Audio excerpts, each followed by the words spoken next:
नमस्कार दोस्तों, आज मैं बिजनेस स्ट्रैटेजी के एक ऐसे पावरफुल टूल्स के बारे में बात करने वाला हूँ जिसका यूज़ करके कोई भी कंपनी कॉम्पिटिटिव एडवांटेजेस ले सकती है। क्या आपने कभी सोचा है कि ये जो मार्केट में जो बड़ी बड़ी कंपनियाँ हैं जैसे में अमेज़ॉन, फ्लिपकार्ट एंड कह सकते हैं एप्पल, रिलायंस, टाटा, ये हमेशा मार्केट में सक्सेस क्यों है? इनका डाउनफॉल क्यों नहीं होता है?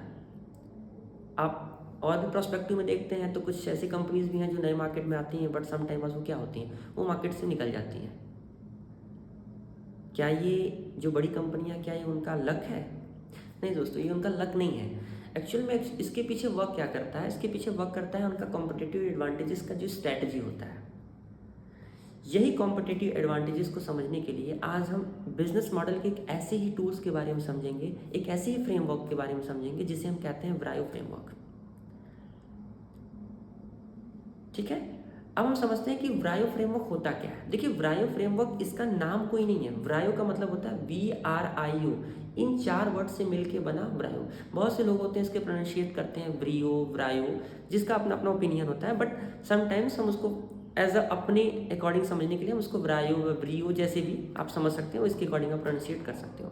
अब हम समझते हैं कि ये फ्रॉम एक्चुअल में, ये जो फ्रेमवर्क है ये एक्चुअल में आपको कॉम्पिटिटिव एडवांटेजेस देता है। चलिए समझते हैं इस वीडियो के माध्यम से। देखिए, जो व्रायो होता है, जो उसमें वी होता है, वी का मतलब होता है वैल्यू, ठीक है। आर का मतलब होता है रियर, आई का मतलब होता है इमिटेबल, और ओ का मतलब होता है ऑर्गेनाइजिंग। और आपको ये पता होना चाहिए कि ये जो फ्रेमवर्क होता है, यदि कोई कंपनी इस फ्रेमवर्क को यूज़ करती है तो कहीं ना कहीं वो मार्केट में एक लंबे टाइम तक सस्टेन कर जाती है। और इस फ्रेमवर्क के बेस पे यदि आप आज इस वीडियो के माध्यम से समझ जाते हैं, और इसी फ्रेमवर्क को आज इस वीडियो के माध्यम से मैं समझाऊंगा कि कैसे आप किसी पर्टिकुलर कंपनी को देख के, ऑब्जर्व करके, एनालिसिस करके आप एक कहीं ना कहीं फोरकास्ट कर सकते हो कि कंपनी कितने टाइम तक मार्केट में सस्टेन करेगी। ठीक है। चलिए हम समझते हैं कि वी स्टैंड फॉर वैल्यू। अब वैल्यूज़ क्या होता है? देखिए, आपके कंपनी में रिसोर्सेज होते हैं। अब उन रिसोर्सेज को आप कितना वैल्यूज़ दे रहे हो, समझिएगा। जैसे आपकी कंपनीज में जो भी रिसोर्सेस लगते हैं उसमें आप चाहोगे कि उसमें जो भी आप कॉस्ट को मिनिमाइज करो और प्रॉफिट को मैक्सिमाइज करो, और उन प्रॉफिट मैक्सिमाइजेशन के बेस पे भी आपके प्रोडक्ट एंड आपके सर्विस का कहीं ना कहीं एक वैल्यू हो, कहाँ पे? मार्केट में हो। जैसे आप समझिए अमेजोन को। अमेजोन क्यों फेमस है? अमेजोन फेमस है अपने फास्टर डिलीवरी की वजह से। ठीक है। अमेज़न का जो डिलीवरी पैटर्न है, जो डिलीवरी पैटर्न है, वो कहीं ना कहीं बहुत फास्ट है। इसी वजह से मार्केट में यदि कोई भी शॉप करता है इलेक्ट्रॉनिकली, या फिर कहीं आप ऑनलाइन शॉपिंग करता है कोई व्यक्ति, तो कहीं ना कहीं वो अमेज़न को ज़्यादा प्रेफर करता है। इसीलिए कहीं ना कहीं उसका एक परसेप्शंस, एक कहीं ना कहीं ब्रांड वैल्यू माइंड में क्या है, पोजीशन किया हुआ है, किसके? कस्टमर के। तो ये वैल्यूज़ का पार्ट हो गया। अब बात करते हैं हम रेयर की। VRR, आर का मतलब होता है रेयर। अब समझिए रेयर क्या होता है। रेयर का मतलब होता है ऐसे रिसोर्सेस जो आप दूसरों के पास ना हो बट वो आपके पास हो। नहीं समझे? समझिए, एप्पल के पास क्या है? एप्पल के पास जो उसके हार्डवेयर है, सॉफ्टवेयर है, ये सारे जो उसके पास एडवांस लेवल के टूल्स हैं, वो केवल एप्पल के ही पास हैं। अनदर कंपनीज के जो प्रोडक्ट्स हैं, अनदर कंपनीज के जो फोन्स हैं, उनके पास नहीं है।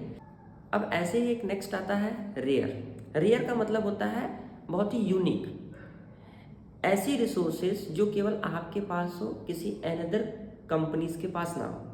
जैसे आप कह सकते हैं एप्पल्स के पास जो उसके हार्डवेयर होते हैं, जो उसके सॉफ्टवेयर होते हैं, जो भी चीज़ें एप्पल्स के पास होती हैं, जो भी रिसोर्सेज एप्पल के पास है, कहीं ना कहीं उसकी लैकिंग है दूसरे कॉम्पिटिटर कंपनीज के पास। क्योंकि मोबाइल्स तो नंबर ऑफ कंपनीज बना रही हैं, बट जो फीचर्स, जो फैसिलिटीज, जो इनोवेटिव चीज़ें जो एप्पल्स दे देता है, बट सम टाइम कहीं ना कहीं आप देखते हो अनदर सेलफोन्स नहीं दे पाते हैं। ठीक है। अब हम बात करते हैं इनविटेबल की। इनविटेबल का मतलब होता है कॉपी। ठीक है, कॉपी करना। यदि आपका प्रोडक्ट ऐसा हो जिसे कोई कॉपी ना कर पाए, मैं फिर से एग्जांपल दूंगा एप्पल का।